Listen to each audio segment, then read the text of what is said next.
Hello students. Science में हम chapter 3 fibre to fabric के बारे में स्टडी कर रहे हैं, जिसमें अब तक हम स्टडी कर चुके हैं कि शिप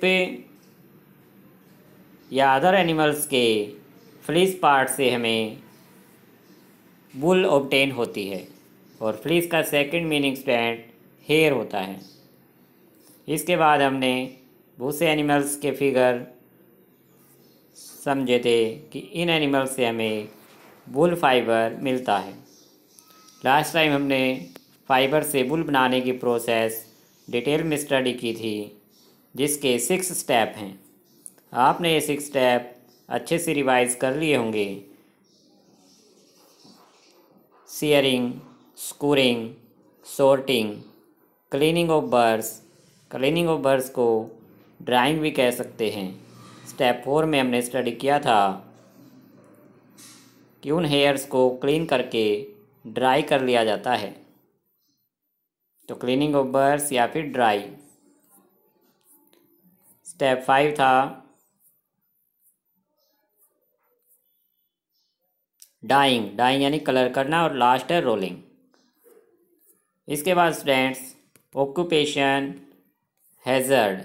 ऑक्यूपेशनल हैज़र्ड यानी इस काम में जो लोग लगे हुए हैं फाइबर से वूल बनाने में, जो इंडस्ट्री में काम करते हैं लोग, उनका जो ऑक्यूपेशन है, काम है, उनसे उनको कुछ हार्मफुल इफ़ेक्ट भी पड़ते हैं।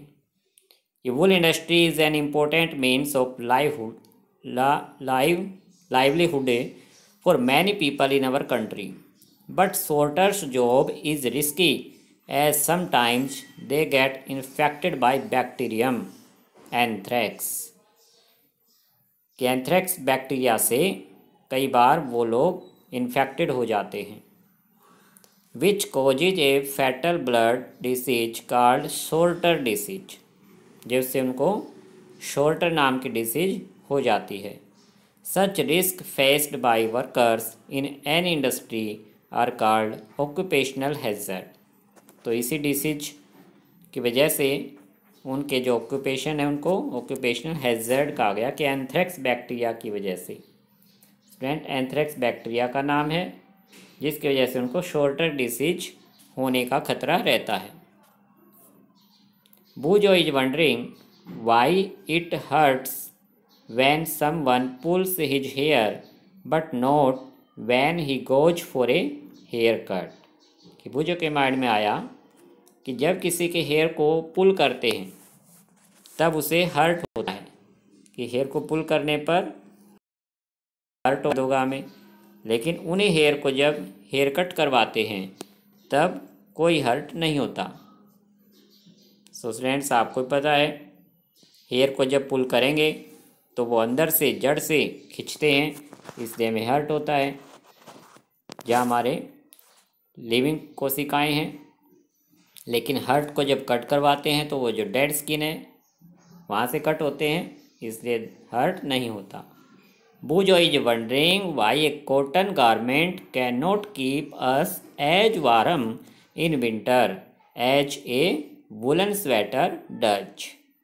अब बूजो के माइंड में आया कि कॉटन गारमेंट्स भी बनाए जाते हैं कॉटन फाइबर से, कि वो हमें विंटर सीजन में इतना वार्म क्यों नहीं रख पाते जितना कि वुलन स्वेटर रखती है। बिकॉज स्टूडेंट, वुलन जो है, वुलन जो यार्न है शिप के हेयर से बनती है, और शिप के हेयर उनको विंटर में गर्म रखते हैं, तो इसलिए गर्म यार्न है, गर्म फाइबर है। जबकि कॉटन एक नेचुरल फाइबर जो कि कूल फाइबर है, वो हमें वार्म नहीं रखता है। सभी फाइबर्स की अपनी अपनी कैरेक्टरिस्टिक्स होती हैं। Activity 3.4 debate amongst your classmates whether it is fair on the part of womens to rear sheep and then chop off their hair for getting wool. अब क्लास तो लगती नहीं स्टूडेंट्स कि क्लासमेट से डिस्कस करें। आप अपने बड़े भाई बहन से डिस्कस कर सकते हैं कि किस पार्ट में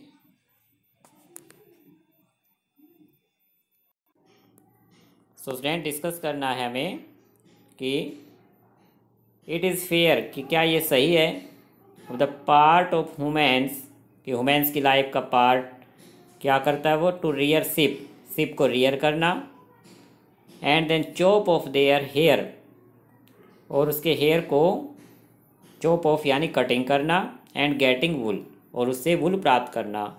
क्या ह्यूमन्स की लाइफ का सही पार्ट है, क्या उसे ऐसा करना चाहिए या उसे ऐसा नहीं करना चाहिए, आपको इस बारे में डिस्कस करना है। नेक्स्ट टाइम स्टडी करेंगे सिल्क फाइबर के बारे में। आप पैरा 3.2 सिल्क अच्छे से रीड कर लेना ताकि नेक्स्ट टाइम बेटर समझ में आए। अब तक जो हम स्टडी कर चुके हैं उस बेस पर हम कुछ क्वेश्चंस डिस्कस कर लेते हैं ताकि साथ साथ हम क्वेश्चंस समझ के कर सकें। First question student, you must be familiar with the following nursery RIMS यानी पोइम्स, कि आप इन पोइम से अच्छे से भली भांति परिचित हैं। फर्स्ट है baa baa black sheep have you any wool. इस फर्स्ट पार्ट से रिलेटेड क्वेश्चन नंबर ए है। फर्स्ट पार्ट जो पोइम की एक लाइन है उससे रिलेटेड क्वेश्चन है ये कि हमें इसका आंसर देना है। आंसर द फॉलोइंग कि which parts of the black sheep have wool, कि ब्लैक शिप का कौन सा पार्ट, विच पार्ट किस पार्ट से हमें वुल ऑब्टेन होती है, किस पार्ट से वुल मिलती है, या शिप का कौन सा पार्ट वुल देता है। तो हमें उस पार्ट का नेम बताना है कि किस पार्ट से हमें वुल मिलती है। Second students, Mary had a little lamb. Mary किसी शिप का ही नेम है। Mary had a little lamb whose fleece was white as snow, कि उसके जो फ्लिश हैं वो शनो की तरह, बर्फ़ की तरह वाइट हैं। तो इस बेस पर हमें क्वेश्चन नंबर बी का आंसर देना है। What is meant by the white फ्लिश of the lamb, कि वाइट फ्लिश का सेकंड मीनिंग क्या है। आप इनके आंसर अच्छे से जानते हैं। इनके आंसर मुझे रफ कॉपी में लिखकर ज़रूर बताना। नहीं पता लगे तो इन वीडियोस को, इस चैप्टर की जो वीडियो हैं उनको दोबारा से देखना, ज़रूर पता लगेगा। Question number 3 option type question है। Which of the following does not yield wool, कि इनमें से कौन हमें वुल नहीं दे सकता। Yak, camel, goat, woolly dog, कि इनमें से वो एनिमल कौन सा है जिससे हमें डज नॉट यील्ड वुल नहीं मिलती है। इसे भी आप अच्छे से जानते हैं। नेक्स्ट क्वेश्चन नंबर 5, जिसे लास्ट टाइम हमने स्टडी कर लिया था, चैप्टर में हमने स्टडी किया था यही process. Given below is a sequence of steps in the processing of wool, कि वुल के स्टेप्स दिए गए हैं सीक्वेंस में। जैसे फर्स्ट शेयरिंग, सेकंड आपको बताना है क्या है, थर्ड सॉर्टिंग, नंबर 4 आपको बताना है, 5, 6, ये सभी स्टेप्स आपको अच्छे से लर्न है। तो आप इनके नेम लिखकर मुझे ज़रूर बताना। Okay student, thank you.